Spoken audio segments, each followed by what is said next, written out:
Yo!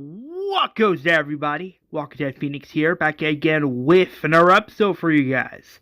So yes, this is Season 3, Episode 13 of my Walking Dead Reboot series titled Your Choice. Thank you all so much for the love and support, and as always, let's get into this episode now, shall we?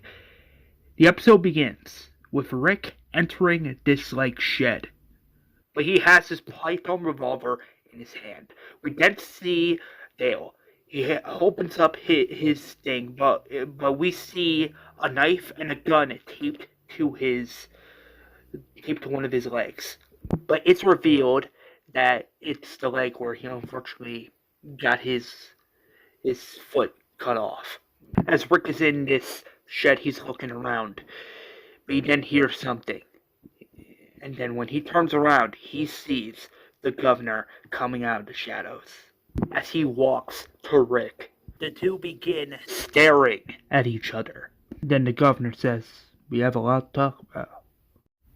And then Rick straight up says to the governor, "And yet here we are." As he aims his gun straight at the governor says, "Relax. If I was here to kill you, I would have done so already." And then Rick's like, "Yeah, well, guess what, dickhead? You attacked us. You made it far more simpler and more clear than that." And then the governor's like, "I'm going to remove my weapon as a show of good faith in hopes that you can do the same." And then the governor puts his belt along with his weapon, his gun on the side. He puts it on a wall. As the governor says, "Now you." Rick lowers his gun. And as the governor goes to the table and sits down, and then Rick's like, "I'm not sitting down with you. I'm free standing, thank you very much." Then the governor says, "Suit yourself." It's revealed that the governor has a gun taped on the bottom of the chair, and he's ready to use it if necessary. Rick's like, "You called us here. I want to know why." When you first radioed me on that walkie-talkie a few hours ago, I was a little hesitant to come here, but I'm just a little curious why you want to chat after what you did. And the governor says, "What's so wrong with letting bygones be bygones?" As Rick's like, "Yeah, right." But then we see Daryl looking through a window as he sees Rick and the governor, ready to attack if ready. We get this next shot of Dale, and he's talking with John and Andrew, and Dale's like, "What do you think's going on in there?" John's like, "They're probably talking in there." I don't like it. Herschel's like, "We gotta trust Rick. We gotta, do our part." Andrew's like, "Yeah, but something doesn't feel right." But then we see this next shot panning out, but we see Martinez pulling in to the location where Rick and the governor are. Daryl says, "Heads up," as he lowers up his weapon. As Martinez stops the vehicle, he gets out of the vehicle with Milton also getting out of the vehicle as well. The next shot pans out where we see Michonne, Tara, Maggie, and the others gearing up, just in case if something goes wrong. In case if the governor and his people try to do something stupid, Rick and the others are prepared.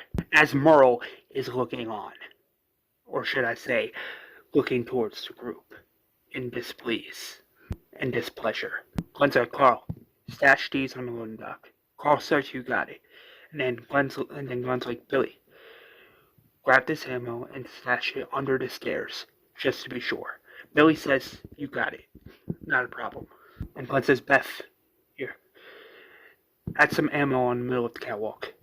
And then that's where Glenn says, "If anyone, and I mean anyone, gets pinned down, we're going to need plenty of ammo."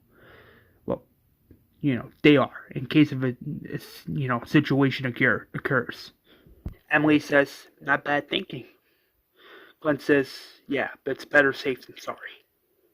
As Glenn grabs his AK-47 and the blowtorch, he tells everyone, "I'm gonna go work on the gate outside." And then Merle's like, "Well, what shit? What the thing is, we should be taking all this firepower, loading it into a truck, and paying a little visit to the governor. That's what I think we should be doing right now. And then T-Dog's like, bro, shut the fuck up. You don't even know what the fuck you're talking about. Plus, we need to trust in Rick here, alright? And then Merle straight up says, well, we know where the governor is right now. We can go and kill him.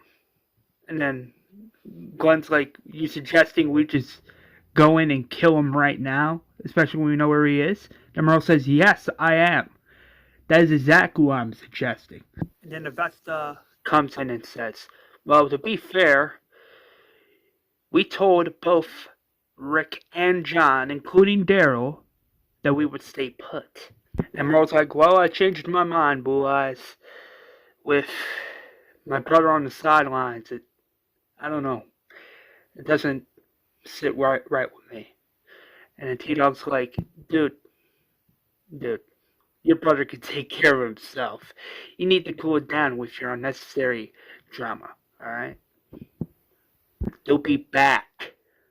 As T-Dog walks away. And then Glenn straight up says, well, they're in the middle of it. If we interfere now, they can get either hurt, injured, or worse, kidnapped. And one of us could get killed. Yeah. Not to mention, 1,000 things could go wrong. And then Merle says, and they will. And then Glenn's like, no, we're not putting them in danger. We're not getting anybody killed. That's my decision. It's final. As Glenn walks away. Next shot pans out where we see Andrea, Martinez, Daryl, John, Dale, and Milton outside. Milton comes in and is like, well, I don't see why we couldn't take the time we have together to discuss the problems and issues ourselves. And then Martinez is like, well, if I were you, I'll sit down and shut up. And John's like, well, I mean, to be fair, our friend is talking with your leader. What else is there more to talk about? And Milton says, well, who knows, it could be a good thing. Just sitting down and,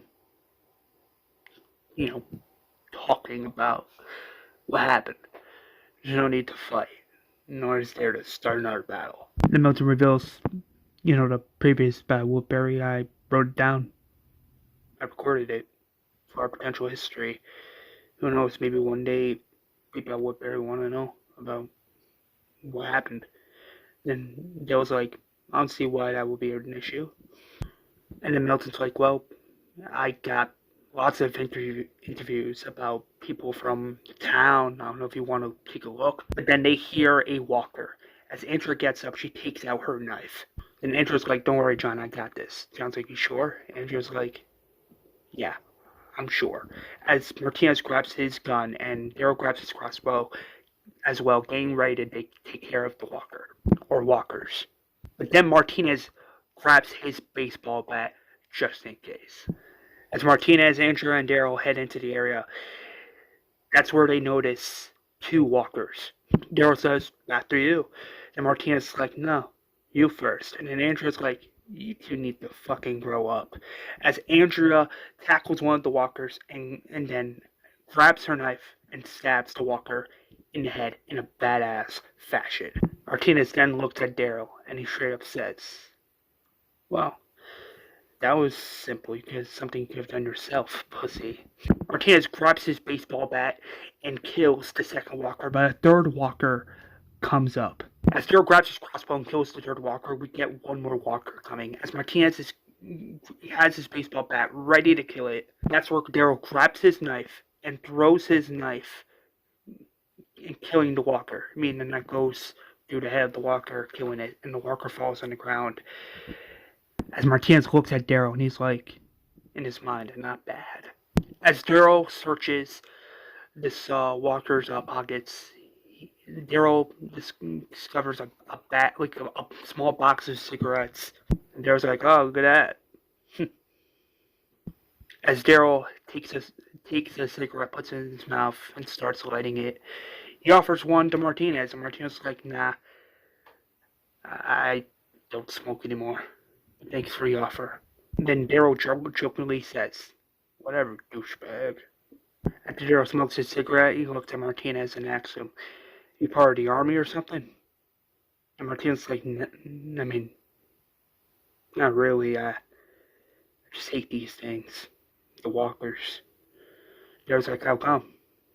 Martinez says, they're the reason why my wife and son are dead. And it's kind of my fault. I froze, I didn't know what to do. And now they're gone. Daryl says, I'm sorry to hear that. Martinez like, I appreciate that. Then Martinez looks at Daryl and says, you know, this whole negotiating thing by the governor's whole joke, right? You know, they're not going to work nothing out. Next thing tomorrow is going to be the exact same thing. Daryl's like, what are you talking about? Martinez is like, when Woodbury was attacked once, there was like multiple walkers, so we had to defend the community by killing them all. And then there was this woman named Eileen. She was a good person, don't get me wrong. She was alright, it's just she was pregnant. The night she gave birth, it was revealed that the governor shot her in the head after she gave birth to a baby boy. The governor didn't say anything about it after that. Daryl's like, damn. And then Daryl's like, how'd that make you feel? And Martinez is like, it made me feel terrible. No, we have a child in our community that's a baby, and worst of all, the baby has no mom, no dad. That's horrible. And I disagree with the governor on doing that. He didn't have to do it, but he did anyway. It's ridiculous. At least in my honest opinion. And then Martinez is like, I could be a douchebag, I know. I'm not really all that bad of a guy, I don't. It's just this world can get to you sometimes, I'll take it. And then Daryl's like, what? Martinez like, a cigarette. I'll take one. Daryl's like, I thought you didn't smoke no more. And Martinez like, on occasions like this, it's better to, smoke with a new friend than to have enemies. Daryl gives Martinez a cigarette as Martinez smokes with Daryl. The next shot pans out where Milton is talking with Dale. And Milton's like, may I ask you how you lost your leg? And then Dale's like, I got bit. And then Milton's like, so you cut your own leg off to prevent the infection from spreading? Then Dale's like, no, sure, I got bit on the leg. Like a walker came out of nowhere, just bit my leg. But if it wasn't for Rick, I would be dead right now. I owe him my life. Rick is a man of his word. He's a good guy. And if it wasn't for him, I would not have time with my girl. And I owe him for that. And then Milton's like, with your wound, it didn't bleed out right away? Dale says no. If it wasn't for my group, the people in it, and they didn't come together, if they didn't do what they did, sure, I would bled out. But I wouldn't be here if it wasn't for them. And for what it's worth, they took care of me. And Milton's like, oh, so you have a nurse or doctor in your group? Dale choosing what to say, he says, perhaps. And Milton asks, may I see it? You're stumped. I would like to see where the amputation was. How high or low above the bite. Then Dale says, I'm not showing you my stump. And then Milton's like, well, you never know, it could be important down in the future. And then Dale jokes, saying, dude, I just met you. At least buy me a drink first. As they both laugh.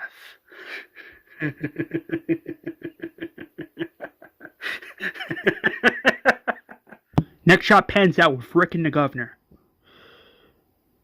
The governor says, look, I brought something to drink. And Rick says, you think that's supposed to fucking interrogate me? Or intimidate me? Huh? No. Listen here, dumbass. You have the half of your own town drunk. You're just somebody that rode down my fence and killed someone. Nothing more. Then the governor strikes back saying, well, you and your people came into my backyard. You and your people killed someone of mine. Killed people from my community. You really think I was going to let that slide? You really think I was just going to ignore that and pretend it never happened? Bullshit. Bruce Cooper was a good person. And yet, he still died. I figured why not have you thinking the same exact thing? And then Rick says, well, to be fair, that was your thing. Your choice. You chose to kill. You chose that. Not me. Not my people. You. That was your choice. Then the governor says, is that why we're here then? Choice. If we choose to destroy everything we have fought for within the last year. As Rick doesn't say anything. Then the governor says, you know, I was at work one day. I was on my desk and I was taking shit from a boss half my age. And then the phone rang. I picked it up and it was revealed that my wife was in an accident. Sorry, Mr. Blake, we did everything we could. I sat there, holding that phone in sadness, knowing I would never, ever see her again. Gone. No one's fault. Apparently it was just an accident. Yeah. Just an accident, right? No one's fault. She left a voicemail for me, you know, asking me to come home, but I didn't get a chance to pick up and answer the call yet. And when I listened to the voicemail, she was just saying, hey, can you pick up some Chinese food home for dinner? And yet, I was indeed still looking at that phone, you know, asking myself this one question in my mind. What would she want? And part of me wanted to check it.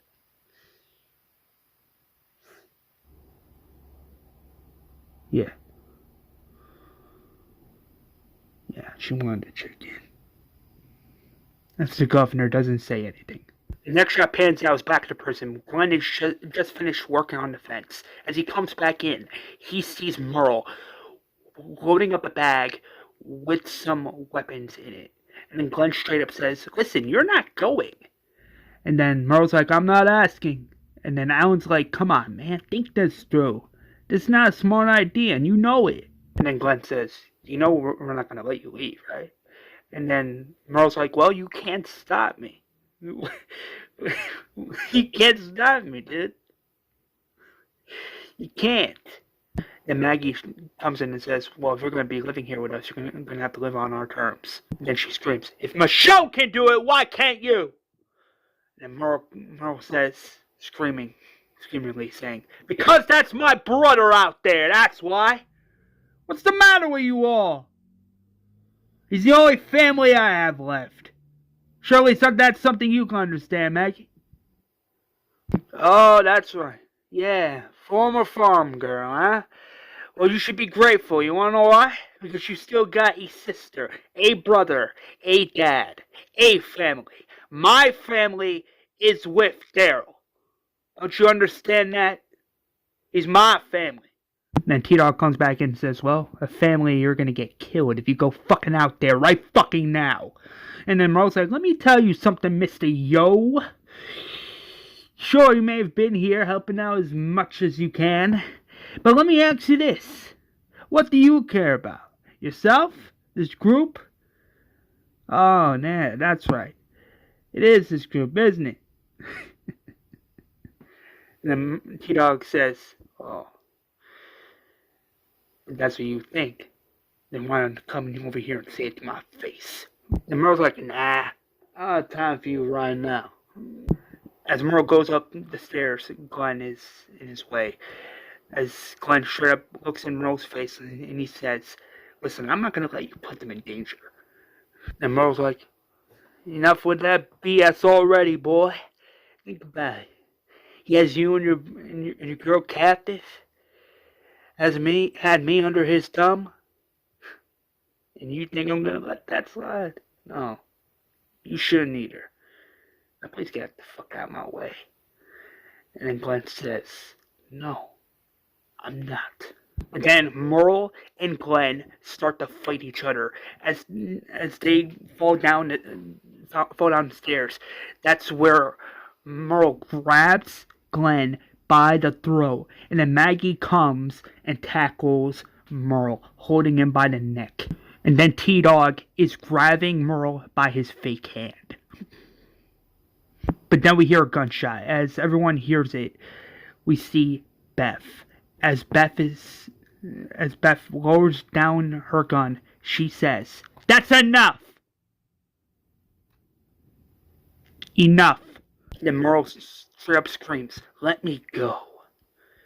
Let me go!" Then T-Dog straight up looks at Merle, and he's like, "Look at you. You're willing to get Rick, John, even your own brother, killed or worse, in danger? You're pathetic." As T-Dog straight up walks away. Next shot pans out, where we see Rick and the governor talking once more. As the governor gets up from his chair, he's like, listen, Rick, you can stand all day all you want. All you want. But if you really want this to go away, you have something I want. Something I truly, truly want. And Rick's like, I'm not giving up the prison. And then the governor's like, well, I'm not interested in your prison. If you give me this one thing, I'm willing to let bygones be bygones. I'm willing to walk away. Hell, I'll even trade with you and your people. But as the governor takes off his eye patch, he straight up looks at Rick and he says, I want a Vesta. Hand her over when this all goes away. Is she worth it?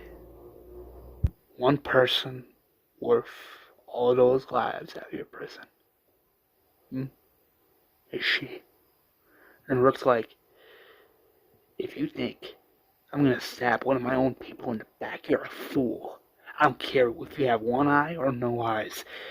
You're a fool if you think I'm dumb enough to betray my own fucking people. Or one of my own people. As the governor doesn't look very pleased. The next shot pans out, where we see Glenn looking at the front gates and he sees mad walkers roaming around. As Maggie comes out, Maggie's like, hey. Maggie asks Glenn, are you okay?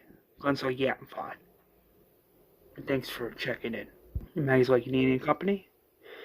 Glenn's like, of course. Glenn's like, that's one hell of a chokehold. Maggie's like, well, my intention was to put the asshole to sleep. As Glenn smiles. And then Glenn's like, when we got back to Woodbury, I thought the governor did something to you, but I'm glad to know I was wrong. Maggie, you're one of the most important people in this world to me. And I don't want anything happening to you. Maggie says, I know. And Maggie says, listen, I'm with you. I will always be with you. Even if I'm not here or somewhere else, or even if I am here, I'm always going to be there for you. I'm always going to be with you, no matter what. As Glenn smiles a bit. And then Maggie's like, we could, what I'm thinking about right now? And then Glenn's like, what? As the two start kissing, and the two start, kissing, and Maggie begins taking off her clothes as Glenn begins taking off his clothes. As they continue kissing and kissing, it's revealed that they're having sex.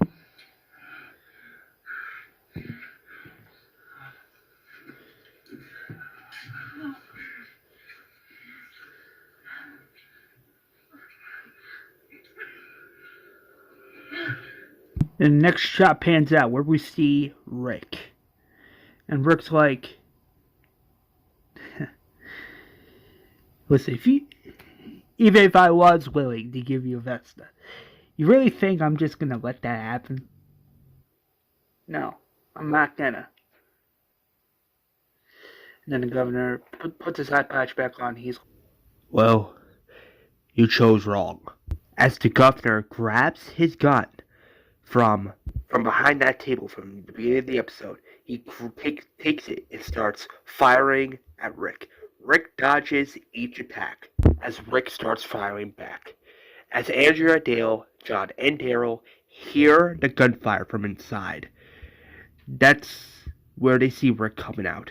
As he's still firing his gun, Rick screams, "Guys, get in the car, now!" As they all do so, as Rick gets in his car, he starts firing at the governor. The governor's like, "Martinez, shoot them, now!" But Martinez doesn't do so. He's hesitating. Then the governor's like, "What are you doing? Fire!" As Rick and the others get in their car, they just drive away, straight up. Then the governor's like, "Milton, Martinez, get in the car. We're leaving." As they do so by getting in the car, and the governor gets in, his car, and they drive away as well. The next shot pans out where we see Rick. Well, it's kind of a mirror scene. We have Rick getting to the prison, but we also have the governor getting back to Woodbury. As Rick gets out of his car, he's like, "Everyone inside, now."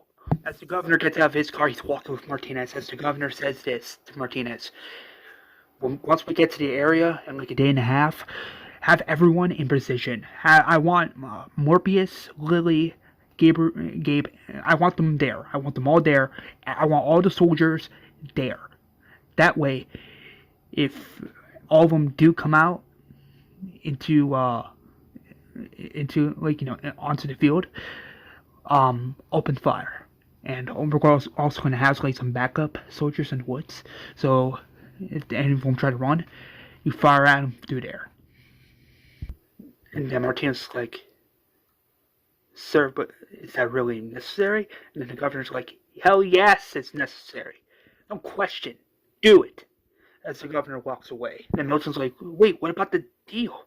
And the governor's like, "Well, if they bring Rick, Merle, especially his brother, maybe even Glenn himself, from there we could take down the whole fucking crew. Kill them all in one fell swoop." And then the governor's like, "It's the best way to avoid another slaughter." And then Milton's like, "Sir, that is a slaughter."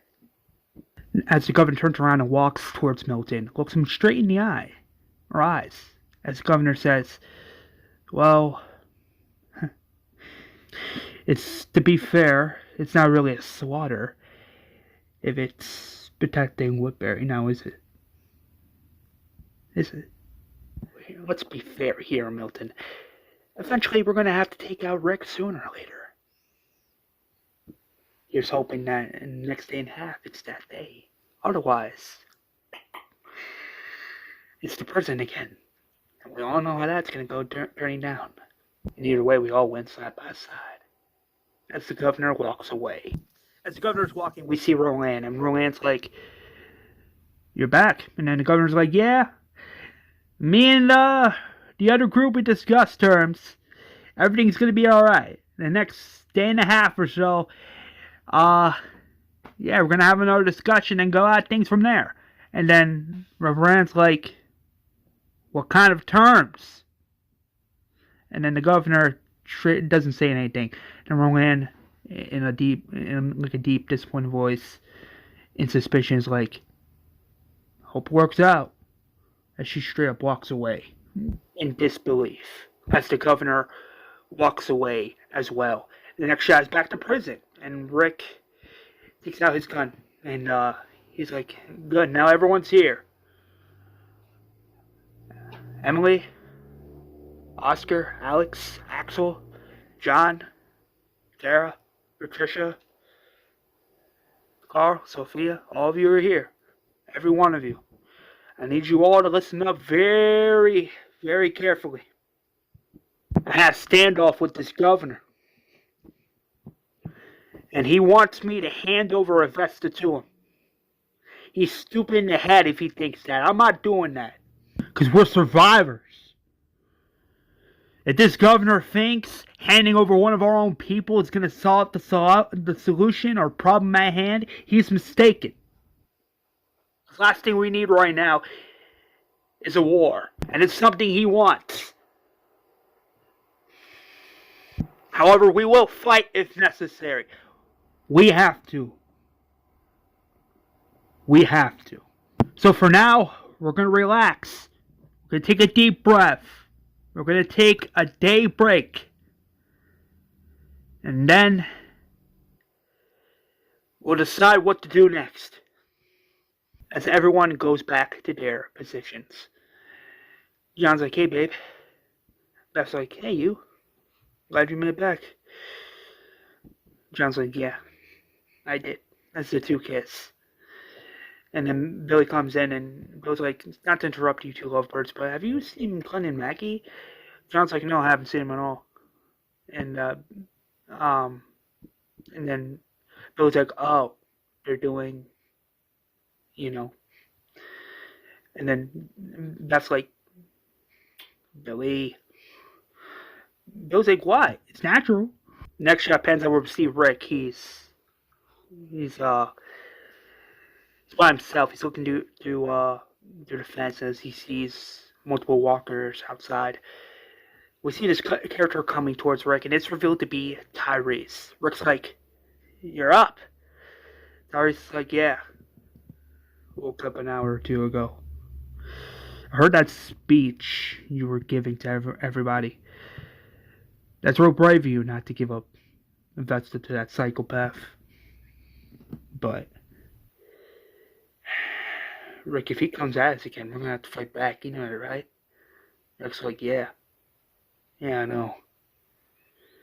But I'm just curious if it's gonna go good or if it's gonna go bad. As Rick and Tyrese look outside the fence together, as the screen goes to black, and boom, that is the end of the episode. Here's hoping you guys enjoyed, and this was a little calm episode for sure. The next episode is gonna be another calm episode. However, don't expect it to be a filler-ish episode. Expect there to be some action in it. But I can't wait for you guys to see season 3, episode 14, titled Wedding. So that's gonna be another episode. I hope you guys did enjoy this episode, and stay tuned for season 3, episode 14, coming hopefully soon. And have a fantastic rest of your day, guys. Stay safe. Don't forget to leave a like on this episode if you enjoyed it. Share the channel around, trying to reach my next 300 subs. And I'll see you guys in the next one. As always, peace out.